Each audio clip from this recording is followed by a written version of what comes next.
Ngayong umaga, ating tatalakayin as we continue from behaving to protecting. Part number 2 po tayo kasi first point lang po yung ating pong inilahad nung nakaraang linggo. Ipagpapatuloy po natin ito. And when we say protecting, bago tayo mag-pray, nais ko lang pong ibigay uli sa inyo yung definition ng protecting.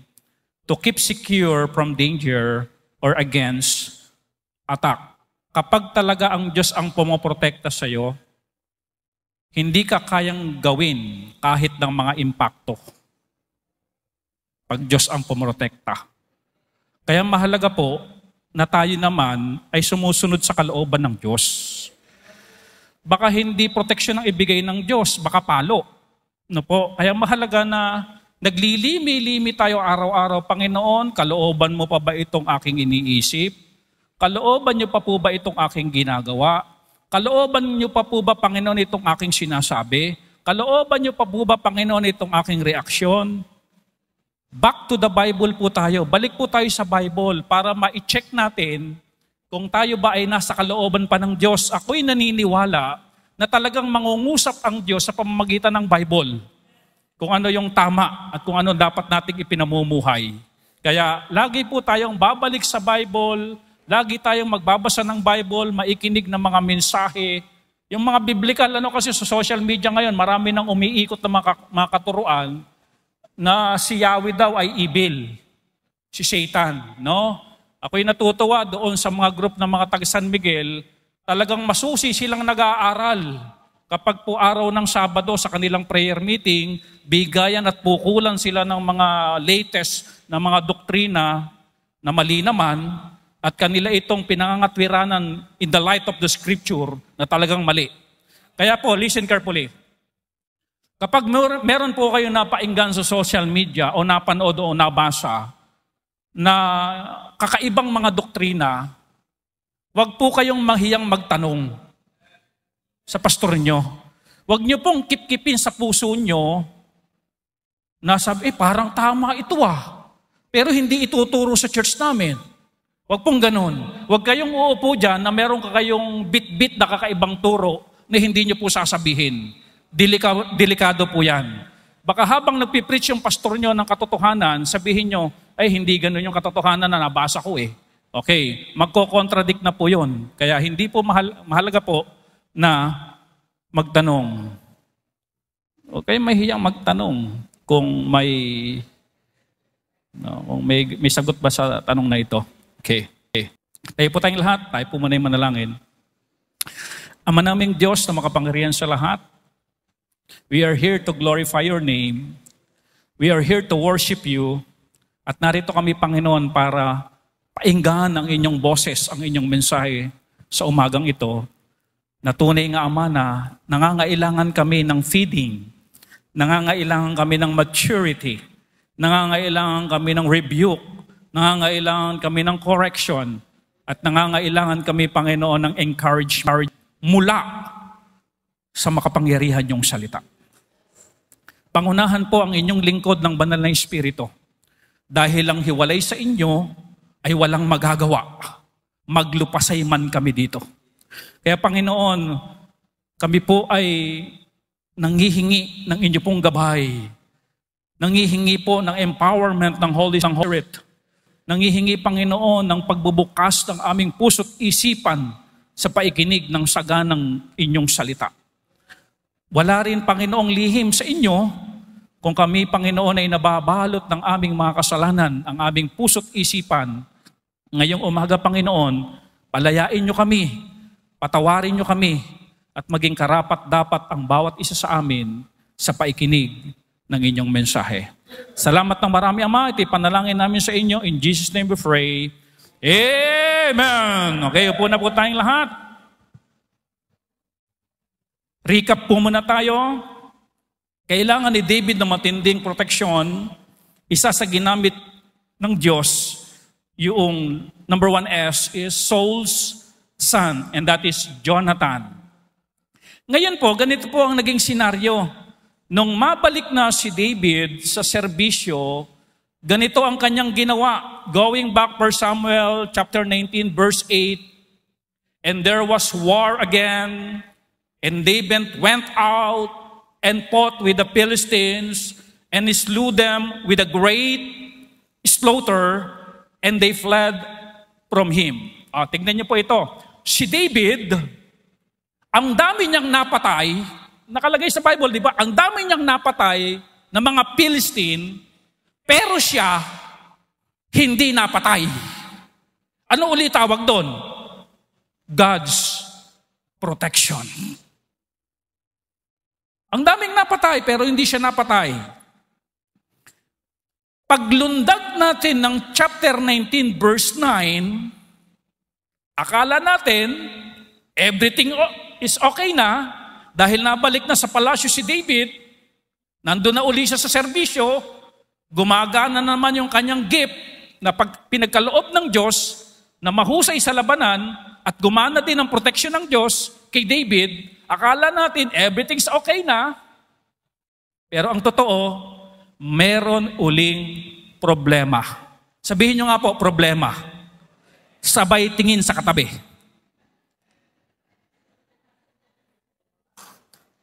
Mukha ba siyang problema?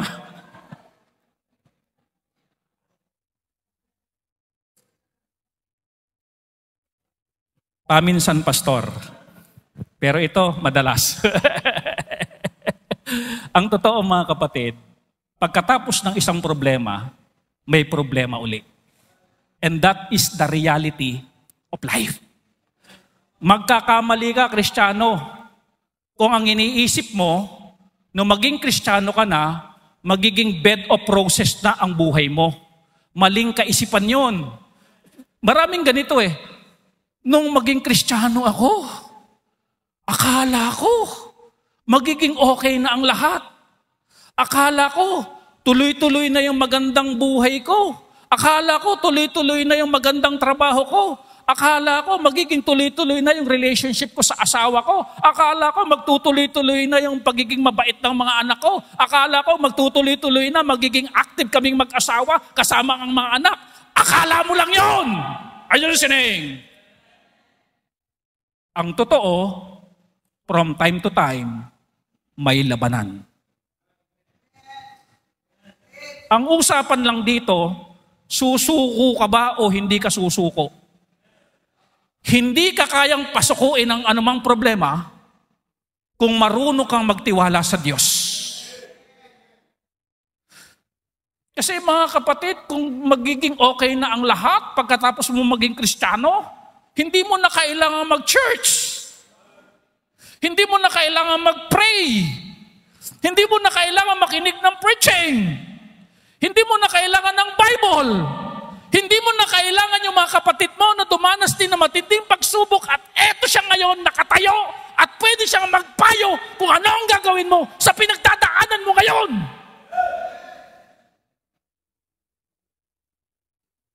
Kaya wag tayong mahibang nang maging Kristiyano tayo, bubuti ang lahat. Kaya nga may Diyos eh. Kasi sa paligid, walang peace dyan eh. Sa Diyos lang yun eh. Kaya nga ang pagiging Kristiyano, relationship to sa Diyos eh. Yung bang tatatag ang relationship mo sa Kanya, tatatag yung pagtitiwala mo sa Kanya, sa Kanyang mga pangako, na itong mga problemang ito, makakaya ko dahil sa Kanya.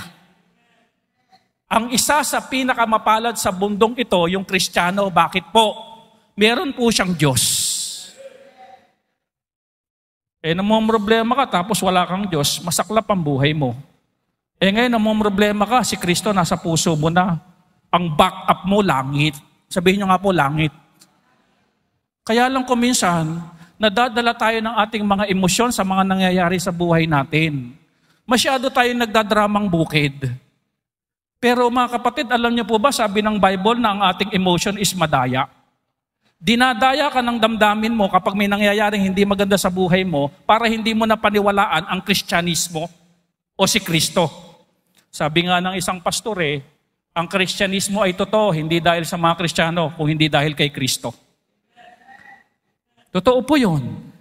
Dahil si Kristo ang dahilan, kaya may Kristyanismo.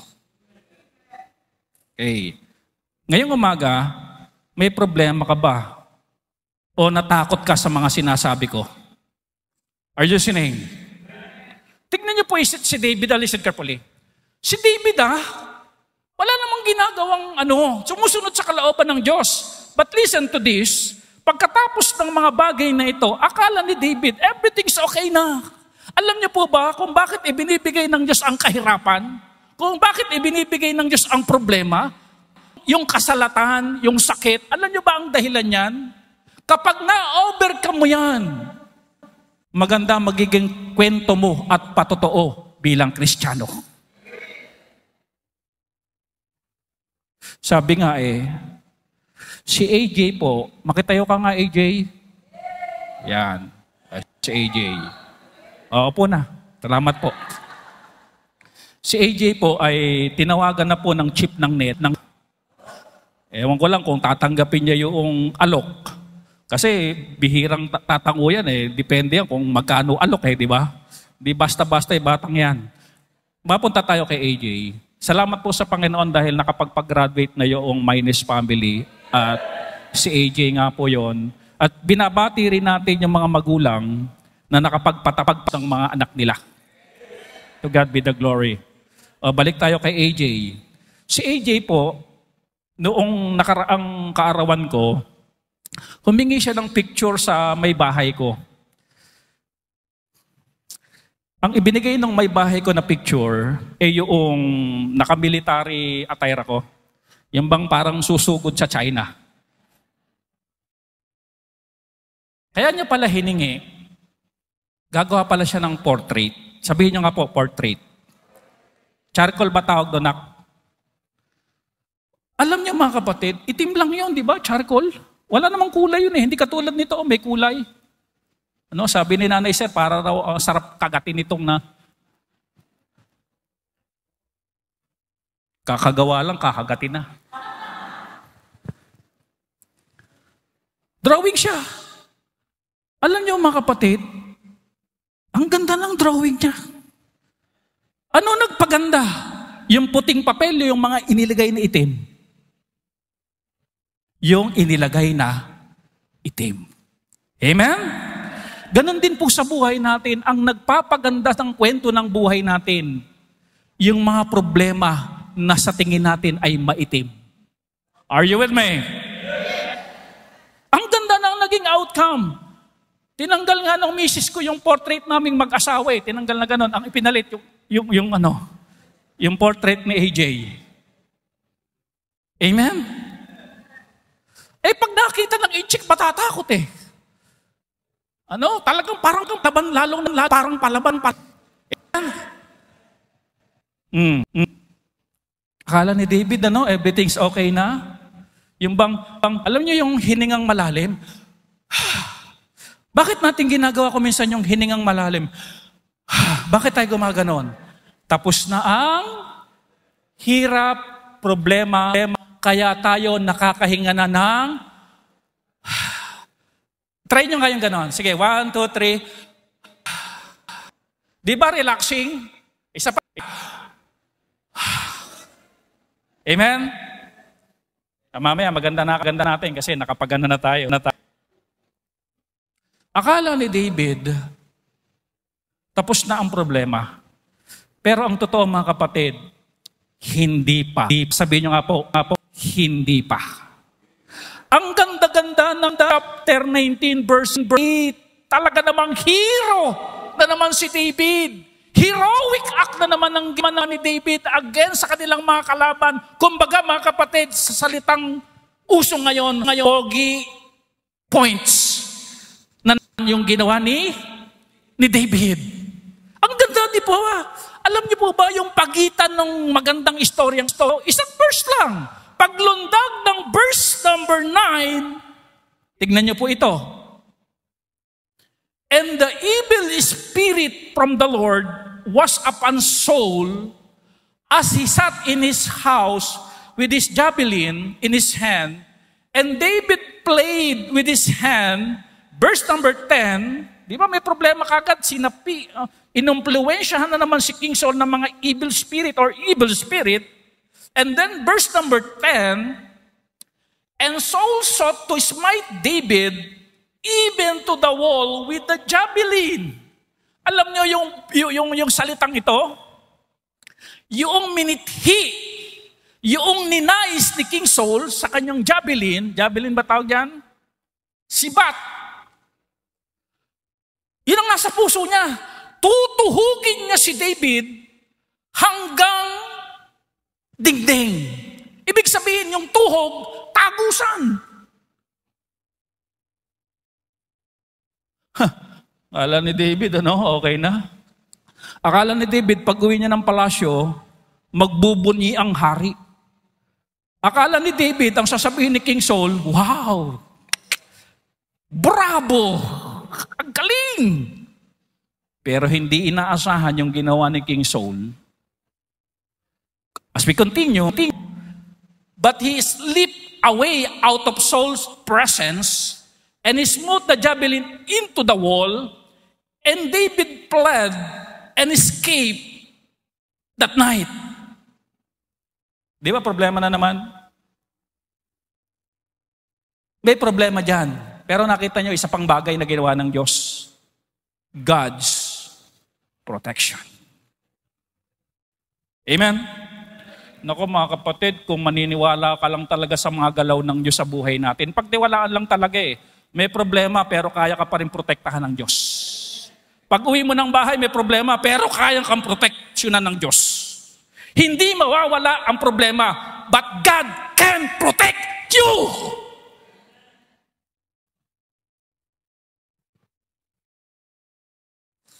Minsan kasi, nawawala na yung ating isipan sa makapangyarihan ng Diyos na tutuon na sa problema. Kaya tayo nagdadramang bukid. Huwag po nating ialis ang ating puso't isipan sa makapangyarihan at kayang gawin ng Diyos sa buhay po natin. Just imagine. Alam nyo, kapag di ba nakaupo sa trono si King Saul, gaano kaya kalayo, Brother Jaime, yung pagtugtog ni David? Malapit lang yan Malapit lang yan. Alam nga naman nandito siya tapos tumutugtog ng harp si David nandoon, di maririnig yun. Malapit lang yan. Ganong kalapit. Pero ang galing pagsibat ni King Saul, etong si King Saul, sundalo rin to Magaling din to Pero pagsibat niyang ganon, ang bihira. Grabe yung galawan ni ni David Parang yung mga itong mga bisita natin, sila Jonis, nag-basketball nung nakaraang linggo. Ang taas palang tumalo nito, matindi mga galawang pala itong mga batang ito. Abay, nung pagtalo na hindi na bumaba Kasi na-picturean, nakaganon Sabi ko, ayaw bumaba Kala ko video picture pala. Lalo na si Carlo. Nako, pag naging biriyan tong mga ito. Kila Clarence pala, mayroong covered court doon. At siya ang nagpapailaw. Pwede tayong pumunta roon. Saan nga lugar yon? Doon. May covered court, bagong gawa lang, fiberglass yung gusto nyo, sama ako? Yung bang pagtalong ko, nagkakape pa sa ere. Pagbaba ko, malamig na yung kape. Okay ba yun? Nako, manda kayo pagka may nag-imbita na sa atin ng mga basketball at kakampi na natin sila Carlo, itong mga ito. Nako. Amen. Sigurado na ang bronze. Sigurado na ang gold. For the glory of God. Amen. Iba galawan itong si David. Bakit po? Nandun po yung protection ng Diyos. Because of God's power in the life of David. Again, ulitin ko lang po, may problema, pero may Diyos ka. Anong kayang gawin ng Diyos mo? Mighty things, miracle. Siya ang expert sa miracle, wala nang iba. Escape. Takbo. Amen? Alam niyo yung kapag hinaharang ka ng mga tambay dyan sa kanto, merong technique dyan na martial arts. Yung sayonara. Alam niyo yun? Pag inaharang ka ng mga kanto boy, sayunachi. Alam niyo kung ano yun? Ano yun? Martial arts yun. Sayunachi nilas ko. Takbo.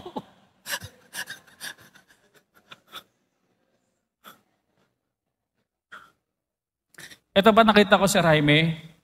Hindi niya pinapatulan si King Saul. Kasi alam niya yung God's anointed. Alam niyang igalang ang lingkod ng Diyos. Alam niyang igalang yung anointed kahit ganun pa ugali. Alam niyang igalang kahit papatayin na siya ng anointed. Ganun yung respeto niya sa anointed.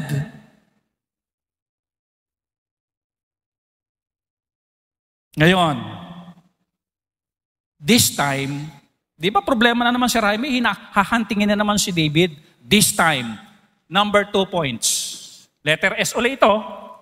Sino ang ginamit ng Diyos sa pagkakataong ito? Kasi tapos niya nang gamitin si Jonathan, di ba? Ngayon, sa pagkakataong ito, sino naman ang ginamit ng Diyos to protect David? Letter S. Spouse. Sinong spouse? Michal. Pastor, asawa agad? Hindi niyo ba na itatanong yan? Okay, dito muna tayo, dako muna tayo dito.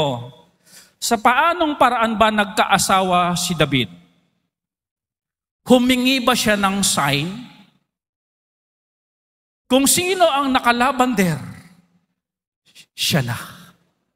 Ngayong umaga. Kung sino ang nakapink, siya na. Ganun ba ginawa ni David? Kung sino ang unang papasok na young lady sa church, pupunta ako ng maaga dito, abang ako, sino unang papasok? Siya na. Ganun ba ginawa ni David?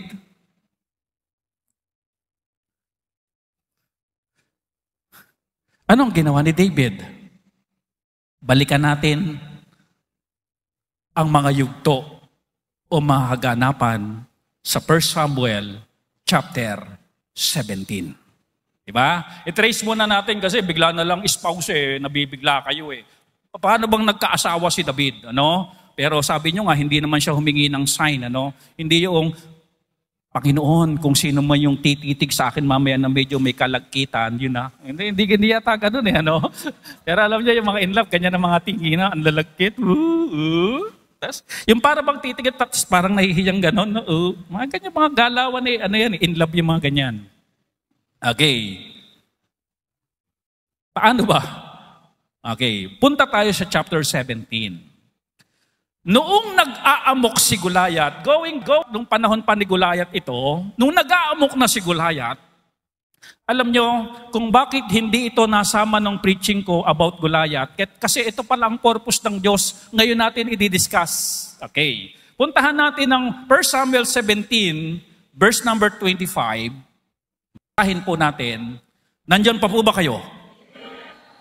And the men of Israel said, have you seen this man that is come up?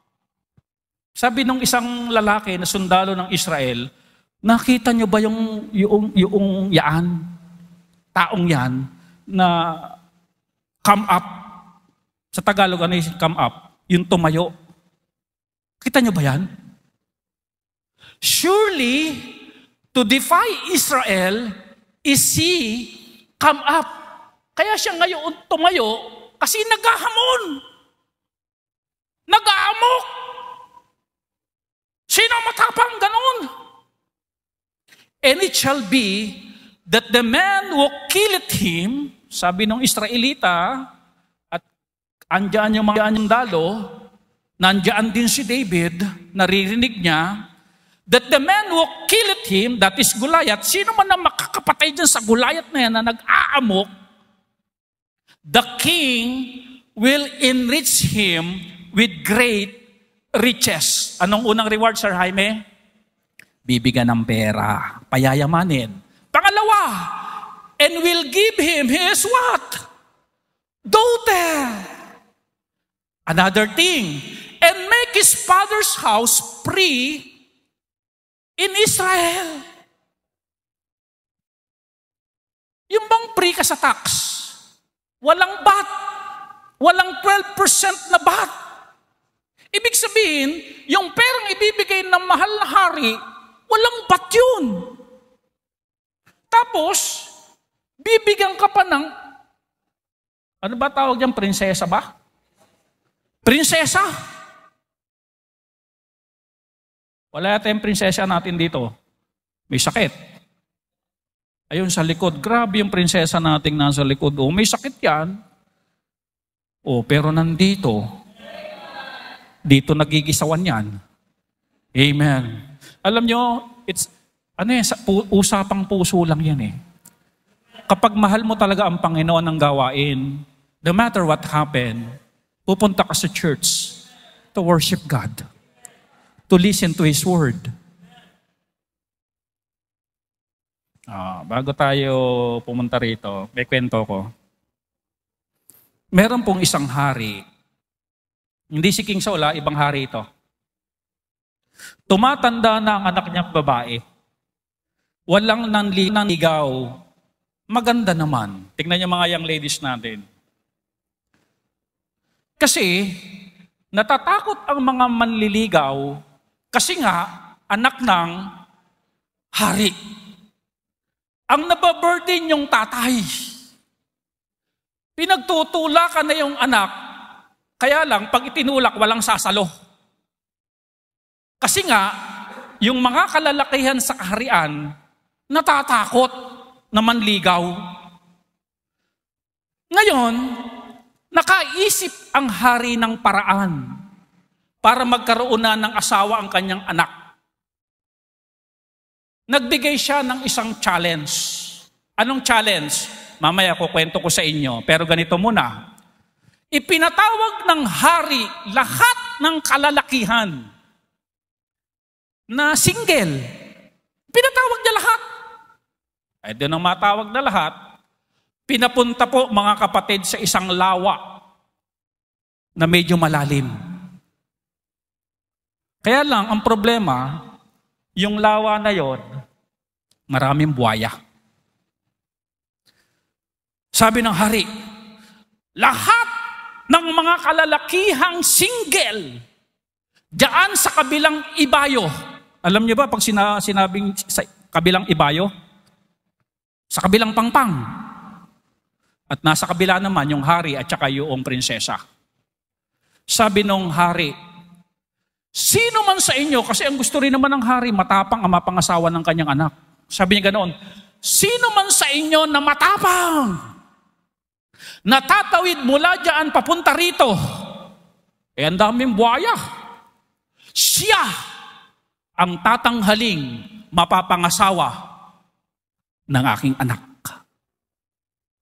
Alam niyo yung magulong kwentuhan ng mga young people na lalaki, nung sabihin na yun ng hari, biglang tumahimik.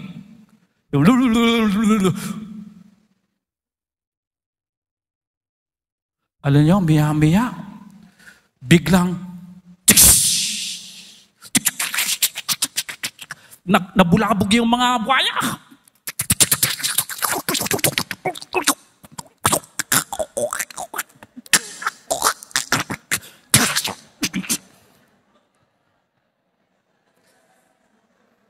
Alam niyo kung ano nangyari? Next Sunday. Isang binata nakaahon. Hingal na gano'n.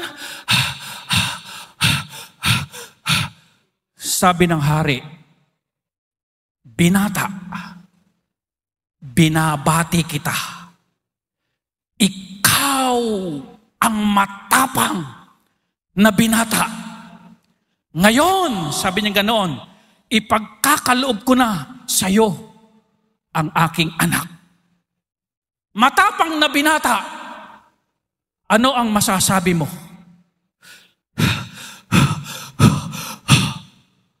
Mahal na hari, ang gusto ko po lang malaman, sino ang tumulak sa akin?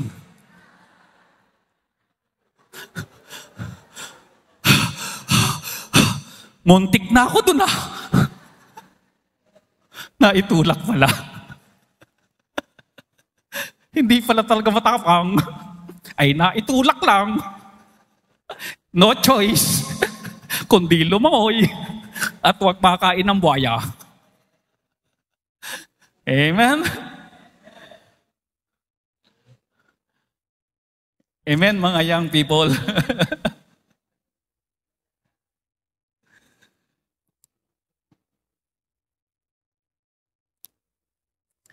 Alam nyo, to make the long story short, pagod din ako dun na.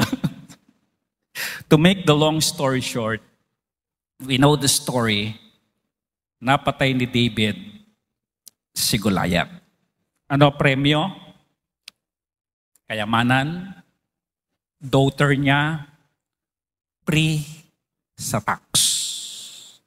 Ito yung reward. Alam niyo po ba si David, ipinagtanong pa niya na ipinagtanong kung talagang ano ang mangyayari kapag merong isang Israelita na mapatay si Goliath. Di ba yung nakaraan? Pinagtanong pa niya yun, di ba? Sinigurado niya yun eh. Yun talaga reward, sabi noong spokesperson. Kayamanan, daughter, and then free sa tax. Pero alam nyo, 18 verse 17. And Saul said to David, behold, my elder daughter Merab. Yun pala yung anak na panganay kasi sa Israelita, ang dapat unang mag-asawa, panganay na babae. Her will I give thee to wife. Sabi ni King Saul, ibibigay ko sa itong si Merab, yung panganay kong anak na babae, para mapangasawa mo.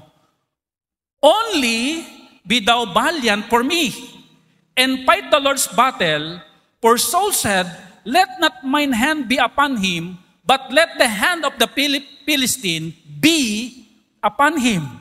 Di ba dapat reward to? Eh bakit kailangan pang maging matapang uli ni David? At pumatay uli ng mga Philistine?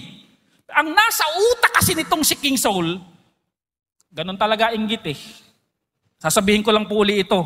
Hindi naman aamin ng taong naiinggit siya eh. Walang aamin na ganun. Ang utak ni King Saul, pag lumaban ka uli sa Philistine, doon ka na mamatay. At huwag na sa kamay ko. Ibinigay yung reward. At niyo po ito. Verse 18. And David said unto Saul, who am I? And what is my life? Or my father's family in Israel, that I should be son-in-law to the king? Dapat nito ang sinabi ni David eh. Mahal na hari, pinagtanong ko pa ito eh, kinumperb ko ito eh. Kaya ako lumaban kay Goliath eh. Kasi sabi ng spokesman mo, pag napatay si Goliath, kayamanan, yung daughter na si Merab, at saka free sa tax. Dapat ganun ang sagot ni David eh. Pero iba sagot ni David. Nakita niyo po yung puso naman ng isa? Dalawa namumuhay sa mundo. Ugaling Saul, at ugaling David. Are you with me? Ginagawa na ng masama, pero ito mabuti pa rin ang kalooban. Nang iniisip pa rin niya, hindi ako deserve. Are you with me? Sabi niya, mahal na hari, hindi po ako deserve na maging manugang. Hindi po ako deserve. Napaka-humble nito. Kaya yung tawag sa kanya ng Diyos, a man after God's own heart, tama talaga eh. Iba puso ng bata. Amen?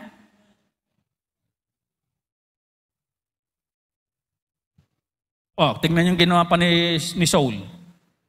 But it came to pass, at the time when Merab, Saul's daughter, should have been given to David, siguro nakapatay uli si David ng mga Philistine, naging valiant siya. Ano ginawa ni King Saul? That she was given in, kanino? Nako po, ipinamigay sa iba.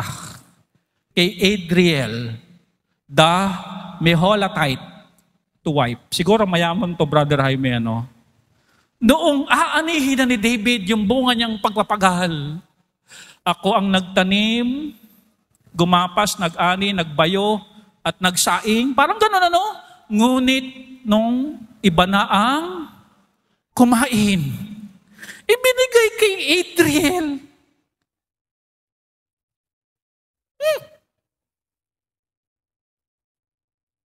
Nagdabog ba si David? Nagreklamo ba si David? Sumama ba ang loob ni David? Hindi po. Kaya malapit po sa puso ng Diyos si David. Kasi ang puso ni David, Christ-like character. Ginagawa na ng masama, pero hindi gumaganti ng masama. Mabuti pa rin ang kanyang kalooban. Pero alam nyo, hindi man nangyari yon. Listen to this. 1 Samuel 18 verse 20. Dito na nagsimula ang lahat. Amen? And Michal, Saul's daughter, what? Love David. And they told Saul, and the thing pleased him. Ay meron pa palang ibang anak si King Saul. Ang pangalan ay Michal, at itong si Michal ay na-inlove kay David. At nung ma-inlove kay David, ikinuwento kung bakit siya na-inlove kay David. Listen to this. Pag ang isang tao talaga ay in love, hindi maitatago. Sabi nga ng madalas nating naririnig, ang bintana ng puso ay ang ating mga mata. Kapag yan ay mayroong malagkit na tinginan, matamis ang mga ngiti, ngumingiting mag-isa kapag siya'y naaalala.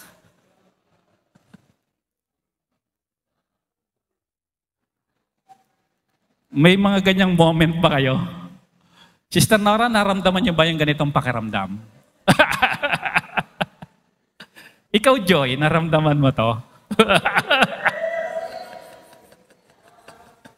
Ibang pag naaalala mo siya, ganun-ganun ka. Alumpihit. Ikaw kwento na sa nanay, alam mo ma, naku, ang sipag pala niya. Ang dami niya palang skills. Yung mga ganon, di ba? Yung magkukwento, ganon din ng mga lalaki, di ba? Pag inlove ang mga lalaki, magkukwento yan kung bakit niya nagustuhan, bakit siya yung natatangi sa kanyang paningin. Samantalang ang dami-dami namang mga kababaihan. Samantalang ang dami-dami namang mga kalalakihan. Pero sa puso niya, siya ay natatangi. Amen? Iba yung serbisyong ibinibigay niya doon. Pero sa ordinaryong mga kakilala niya, hindi ganun eh.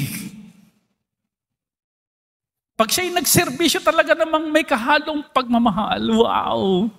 Amen? Malayo ang tingin.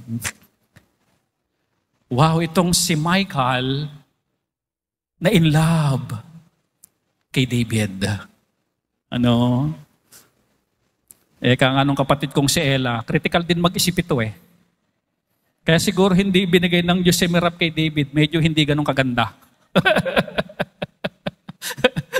Etong si Michal, medyo, di ba? Ang tawag doon sa komentary ni Ella.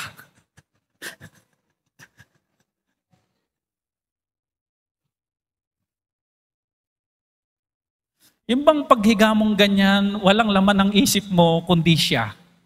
Sabi tuloy ng Panginoon, sana all. Abay, hindi nakalimutan mo na ang Panginoon.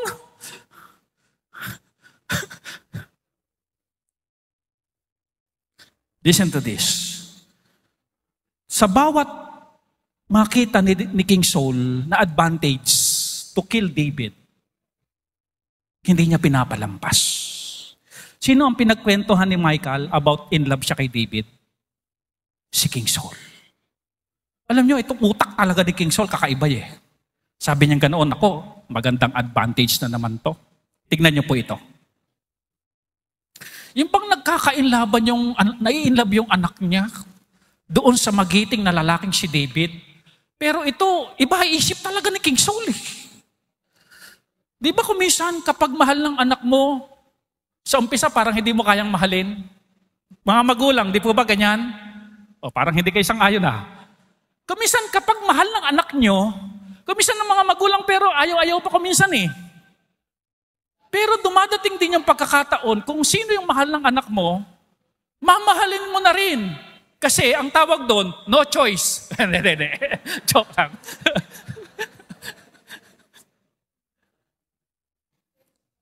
Mamahalin mo na rin kasi magiging pamilya na rin Itong si King Saul, iba. Verse 21. And Saul said, I will give him her. Ibibigay ko talaga to kay David. That she may be a snare to him. Ano yung snare sa Tagalog? Silo. Pain. Gagawing pain si Michal. And that him hand of the Palestine, medyo nabilis lang, bagalan natin. And that the hand of the Philistines may be against him. Wherefore, Saul said to David, Thou shalt this day be my son-in-law in the one of the twain. Dalawa lang pala anak ni babae, ni King Saul. Panghuli na talaga to, si Michal. Nang sa gayoon, mapangasawa talaga ni David ang isa sa anak kong babae. Pero gagawin kong pain si Michal. Sabihin nyo nga po, Michal. Di gano'n na naman ang plano. Nabuo na naman sa utak ni King Saul. Nagpatawag ng messenger. Alika, may uutos ako sa'yo. Alika. Verse 22. And Saul commanded his servants, saying, Commune with David secretly. Puntaan mo si David, bulungan mo. And say, Behold, the king hath delight in thee. Ito mga sabihin mo, nalulugod ang hari sa iyo, David. And all his servant loved thee. Alam mo ba, love na love ka lahat ng servant sa palasyo. Now therefore, be the king's son-in-law. O, yan ang gagawin mo, punta mo na si David. Yan ang mga ibubulong mo. Puntahan mo. Secret lang. Verse 23. And Saul's servant speak those words in the ears of David. Binulungan ba talaga? Bulong lang, di ba? And David said, Seemeth it you a lighting to be a king's son-in-law? Seeing, eto na naman yung ugali niya, Seeing that I am a poor man and lightly esteemed. Ano sabi ni David? Alam mo ba yung ibinubulong mo na maging manugang ako ng hari? Akala mo ba ang dali-dali nun? Ang dami ko nang pinatay Si Goliath, itinumba ko na Ang dami ko nang tinumbang Philistine Hindi ko pa rin napangasawa, ibinigay pa sa iba Akala mo ba ang dali-dali lang nun? Ano uli yung attitude ni David? Sino ako? Langit siya, lupa ako.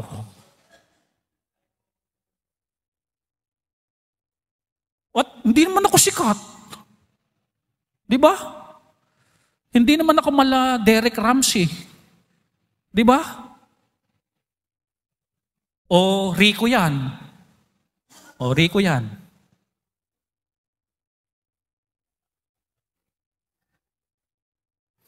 Verse 24. And the servant of Saul told him, saying, On this manner, speak.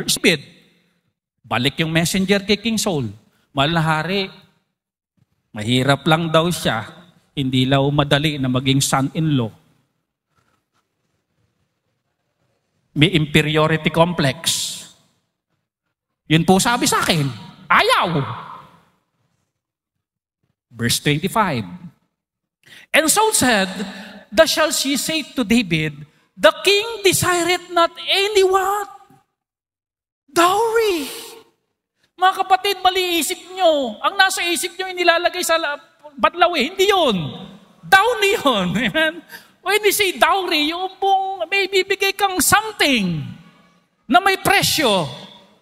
Kapalit ng anak na babae.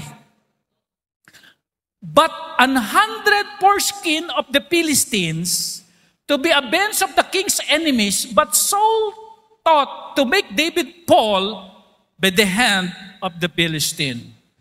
Back to the original plan, itong si King Saul. Balik ka doon, sabihin mo kay David, hindi dowry ang kailangan ko. Ang kailangan ko, 100 foreskins of the Philistine. Ang gusto ko ulit, gera. Sabihin nyo nga po, gera. Balik itong servant. David, ganito ang sabi ng mahal na hari. Ang kailangan daw lang mahal na hari para mapangasa mo si Michal is magtumba ka ng 100 Philistine. Verse 26. And when his servant told David this word, ano na nangyari? It pleased David well to be the king's son-in-law, and the days were not expired. Sabi ni David, wow, yun lang pala ang kailangan para mapangasawa ko si Michal. Ibig sabihin mga kapatid, gusto rin ni David si Michal. Kasi si Merab talaga, medyo hindi niya ipinagtanggol di ba? May something fishy, di ba? Okay, yun lang pala ang kailangan. Verse 27, wherefore David arose and went, and he and his men, and he slew of the Philistines, how many? Dinoble para sigurado. And David brought their foreskin, and they gave them in full tale to king, that he might be the king's son-in-law, and Saul gave him Michal, his daughter, to wife. Are you with me? Nakita niyo na yung napakahabang istorya. Napagod ako doon kung paano nagkaroon ng asawa si David. Maliwanag na. Anong katumbas? Dinoble pa para sigurado. Noon, listen to this. Noon, hindi madaling magkaroon ng asawa. Kailangan ng dowry, panunuyo, 100 Philistine para ka magkaasawa. Noon yon. Ngayon, ilaglag mo lang yung bangs mo, gupitin ng pantay, magkaka-girlfriend ka na. Tama po ba? Ngayon, magsuot ka lang ng t-shirt na maluwag, magsabit ka ng kadena ng aso, lagay mo ng padlock, magkaka-girlfriend ka na. Ngayon, ipungay mo lang at medyo singkit ang mata mo, i-deport ka ng Pilipinas.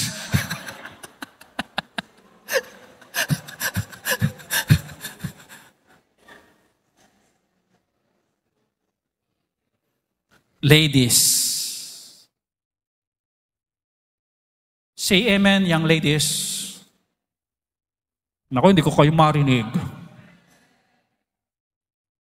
Huwag pong easy to get. Dapat, hindi lang yung maporma ang titignan nyo. Tignan nyo kung mapagmahal ba sa magulang. Di ba ganyan? Mapagmahal ba sa gawain ng Diyos? Tapat ba sa paglilingkod? Tignan nyo yung karakter. Amen? Dahil ang panlabas ay kukupas din yan. Hindi yan mananatili. Kaya, alam nyo yung sinasabing fruit of our labor, pag sinabi kasing labor yung talagang pinaghirapan mo. Sabi nga ng komento ng ating musang na si Brother Mark, waiting is sweet. Amen? Ulitin nyo nga po yun. Waiting is sweet. Lakasan nyo po. Waiting is sweet. Totoo po yan. There's a blessing in waiting.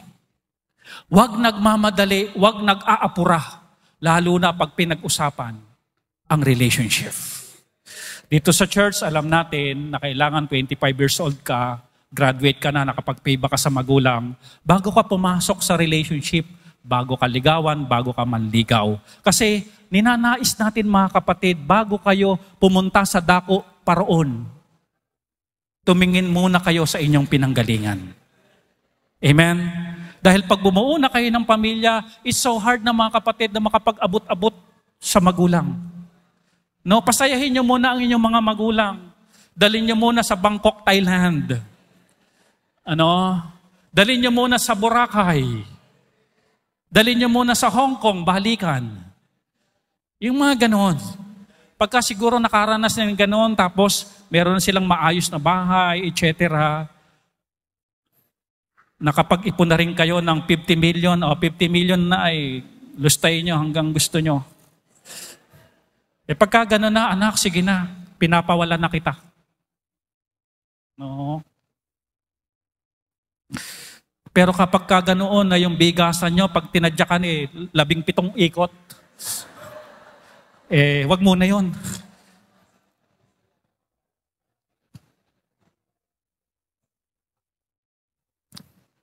Amen?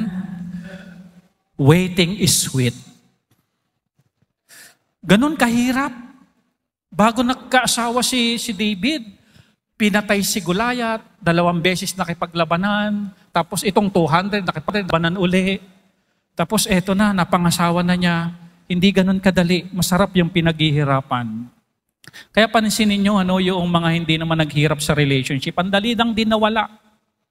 No? Si Bea at si, ano pangalan isa? Dominic. Di ba wala na? Si Rico yan, ay si ano isa? Si Rico Blanco at saka si Maris.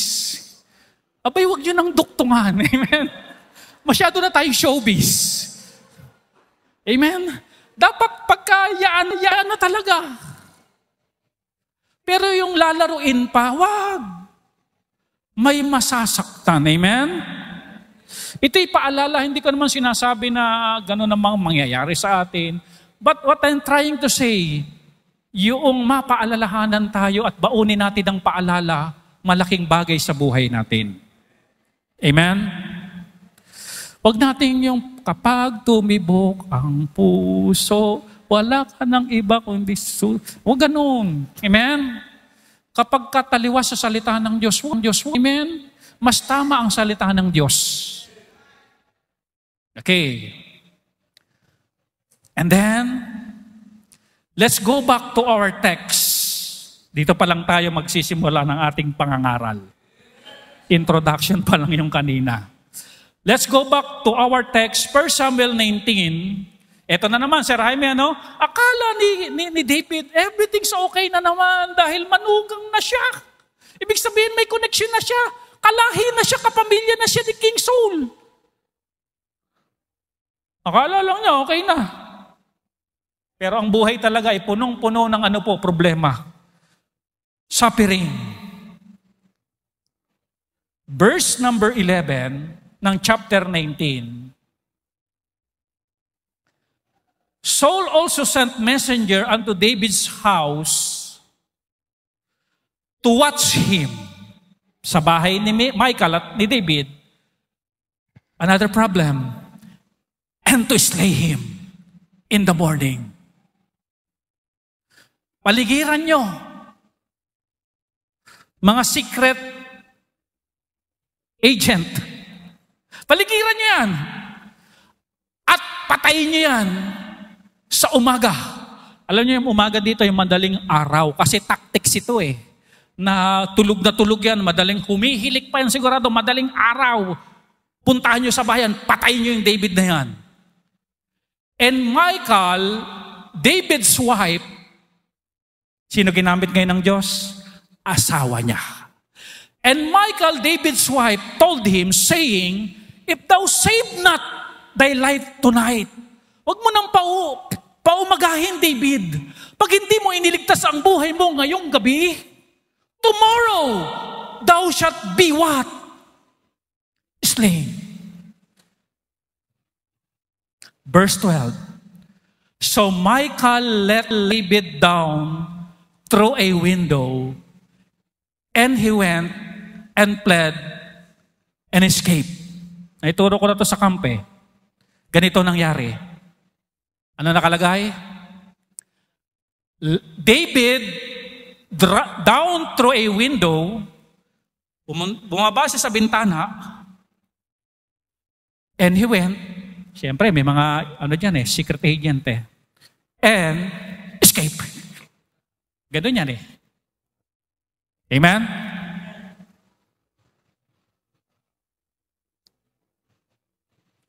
If you notice,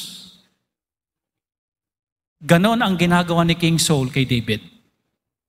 Pero si David, hindi nagre-rebelde. Meron ba kayo nabasang ganon? Sinabi niya, Michael, love, my dear, so sweet. Bakit ginaganito ako ni tatay? Di ba tatay ko na rin siya? Bakit ginaganito ako? May ganun ba kayo narinig? Hindi nagre-rebelde. Hindi nagre-reklamo sa ginagawa ni King Saul. Iba talaga ang puso ni David. Hindi rebellious. Hindi reklamador. Behave lang. Church, may umaatake ba sa'yo? Pinaparinggang ka ba sa social media? Meron bang bullshit sa'yo at inaaway ka? Be like David.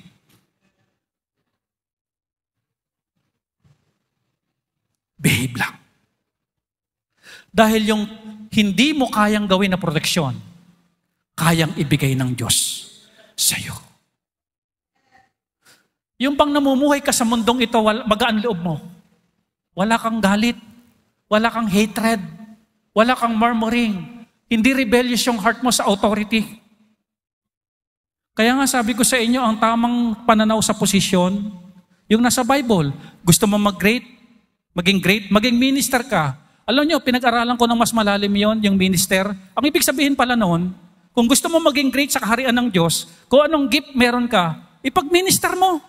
At ang nakalagay doon, kung gusto mo maging chief ka, maging pangunahan ka sa kaharian ng Diyos, maging servant ka. Ito na yung maghuhugas ka ng plato, bibigyan mo ng kutsara, yung kapatid, bibigyan mo ng tubig, sikasuhin mo siya, etc. Listen carefully. Kapag ganyan ang tingin natin sa posisyon, walang inggitan. Walang magre-rebelde sa pastor nyo. Wala. Bakit? Ganito, listen carefully. May inggit ka ba sa nagwawalis? May inggit ka ba sa bibigyan ka ng tubig? May inggit ka ba na kumakanta yung quartet? Nakaka-bless? May inggit ka ba kumakanta yung trio? Wala lang si Rio? May inggit ka ba doon? May inggit ka ba yung nagpe-preach dito? May nabe-bless? Hindi ka maiinggit eh. Pero alam niyo yung ginagawa nila, posisyon. Pero hindi nakakainggit yung ginagawa nila na posisyon. Are you with me? Si David, wala ni isa mang bahid na rebelding espiritu sa authority. Walang bahid ng pagrereklamo sa authority. Walang bahid na kapag talikod ni King Saul, babanatan si King Saul sa harapan ni Michael, bakit ganito, tatay mo, bakit ganyan? Walang ganun. This time, church, Berean, be like David. Tayong lahat, tayo mananalangin. Ang Diyos need protection. Ang protection nyo ay matindi kaysa kayang ibigay ng sarili naming naiisip na proteksyon. Pero ngayong umaga, Panginoon, help us, Lord, na i-consider itong talatang ito. Mga prinsipyong ito. Nasusunod kami sa inyong kalooban kahit meron mga taong against sa amin. Hindi namin sila pagmamalupitan. Hindi namin sila gagantihan. Hindi namin sila pagpaplanuhin. Hindi namin sila ikikriticize. Kung hindi, tatahimik kami at magiging mababa sa inyong harapan. Church, this time, be like David. Alam mo kapatid, sinabing proteksyon. Kayang proteksyonan ng Diyos yung kalusugan. Kayang proteksyonan yung ating pinagpakitaan. Kayang proteksyonan ang ating bahay. Kayang proteksyonan ng Diyos ang ating mga anak. Walang magagalaw dyan. Mananatili yan, magiging abounding supply yan, magiging abounding grace yan. Dahil hindi lang protection ang kayang ibigay ng Diyos, even promotion, kayang gawin ng Diyos sa buhay mo. Sa mga bisitang narito ngayon, kaya kang protection Diyos sa impyerno. Nung siya'y mamatay sa cross, binayaran niya yung kasalanan natin magdudulot sa impyerno. Ngayon, meron ng mag-lead sa'yo, kaya pumotekta sa'yo mula sa impyerno. Ito'y walang iba kung hindi si Kristo. Ang gagawin mo lang, magsisi ng kasalanan, tanggapin si Kristo, pagtiwalaan si Kristo, na Panginoon, kayo lang ang tagapagligtas.